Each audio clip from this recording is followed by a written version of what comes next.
ఒకటే steamer use చేసి breakfast plus lunch ఎలా చేయాలో మీకు ఈరోజు వీడియోలో చూపిస్తాను. వర్కింగ్ మదర్స్కే కాదు హెల్దీగా తినాలనుకునే వాళ్ళందరికీ వీడియో యూజ్ అవుతుంది. ముందుగా వెజిటేబుల్స్ అన్ని ఇలా కడిగేసుకొని బియ్యం ఇంకా పప్పు కడిగేసుకొని నానబెట్టేసుకోవాలి. ఇప్పుడు ఈ ఇడ్లీ స్టీమర్లో 2 గ్లాసుల వరకు నీళ్ళు వేయాలి ఆవిరి కోసం. ఫస్ట్ లేయర్ లో నేను బియ్యం పెడతాను. ఇప్పుడు కూడా 1 గ్లాస్ బియ్యానికి 2 గ్లాసులు నీళ్ళు అనేది వేయాలి. ఇప్పుడు బియ్యం గిన్నె పైన మనం స్టీమర్ ప్లేట్ అనేది పెట్టేసుకొని దీనిపైన మనం వెజిటేబుల్స్ అన్ని కూడా సెపరేట్ గా ఒక్కొక్క బౌల్స్ తో పెట్టేయాలి. 1 కప్పు కందిపప్పుకి నేను 2 కప్పులు వాటర్ అనేది వేసాను. ఈ పప్పులో వేయడానికి నేను టొమాటోస్ కూడా పెట్టేశాను. ఈ ఇడ్లీ స్టీమర్ లో ఒక్కొక్క ప్లేట్ కి 7 ఇడ్లీ కెపాసిటీ ఉంటుంది. నేను డైలీ 3 మిల్లెట్ ఇడ్లీస్ ఇంకా 4 నార్మల్ ఇడ్లీస్ పెడతాను. ఇడ్లీ ప్లేట్ ని టాప్ లేయర్ లో పెట్టేసుకొని మూత పెట్టేయాలి. ఫస్ట్ 5 మినిట్స్ హై ఫ్లేమ్ లో పెట్టి తర్వాత 20 మినిట్స్ లో ఫ్లేమ్ లో స్టీమ్ చేస్తే ఇవన్నీ కూడా చాలా చక్కగా ఉడికిపోతాయి. ఇలా స్టీమ్ చేయడం వల్ల పల్సెస్ అండ్ వెజిటేబుల్స్ న్యూట్రియంట్స్ అన్ని కూడా ప్రిజర్వ్డ్ గా ఉంటాయి. మీరు అబ్జర్వ్ చేస్తే న్యూట్రియంట్స్ ఒకటే కాదు, మనకి తక్కువ టైంలో ఇవన్నీ కూడా ఉడికిపోతే అలాగే మనకి తక్కువ వెజల్స్ అవుతుంది. వాషింగ్ కూడా ప్రాబ్లం ఉంది. రెగ్యులర్ కుకింగ్ లాగా రైస్ కుక్క తెప్పాల పప్పుకేమో కుక్కర్ అన్ని వాడక్కర్లేదు. సో అన్ని ఉడికిపోయి కదా, నేను ఇప్పుడు చట్నీ అనేది స్టార్ట్ చేసేస్తున్నాను. కొబ్బరికాయ, పచ్చిమిరపకాయ, అల్లం, వెల్లుల్లి, నేను ముందుగా ఉడకపెట్టుకున్న ఆనపకాయ, ఉల్లిపాయ, కొత్తిమీర,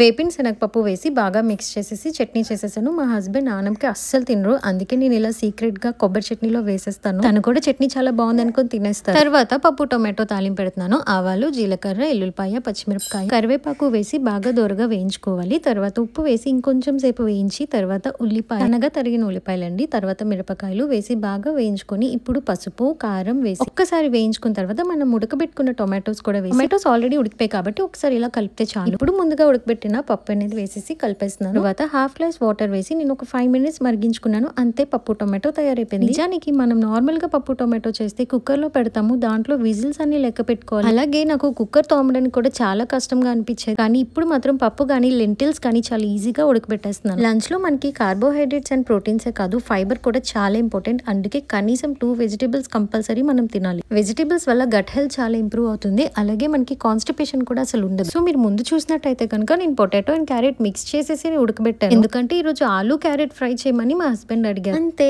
బ్రేక్ఫాస్ట్ అండ్ లంచ్ తయారైపోయింది. ఈ రోజు బ్రేక్ఫాస్ట్ 8 o'clock కి తిన్నాను. 2 రాగి ఇడ్లీలు, 1 నార్మల్ ఇడ్లీ, ఇంకా ఆనపకాయతో చేసిన కొబ్బరి చట్నీ, అలాగే కరివేపాకు పొడి వేసుకుని తినేసి నెక్స్ట్ 1 o'clock కి లంచ్ తిన్నాను. లంచ్ కి 1 కప్ రైస్, అలాగే పప్పు టొమాటో కర్రీ, ఇంకా ఆలు క్యారెట్ ఫ్రై తో నంచుకొని తింటే చాలా బాగుంది. లాస్ట్ లో 1 కప్ పెరుగు వేసేసుకొని పెరుగన్నం తిన్నాను. పెరుగుని అసలు అవాయిడ్ చేయకండి, చాలా ప్రోటీన్ ఉంటుంది. సబ్స్క్రైబ్ చేసుకుని మళ్ళీ కలుద్దాం. Thank you.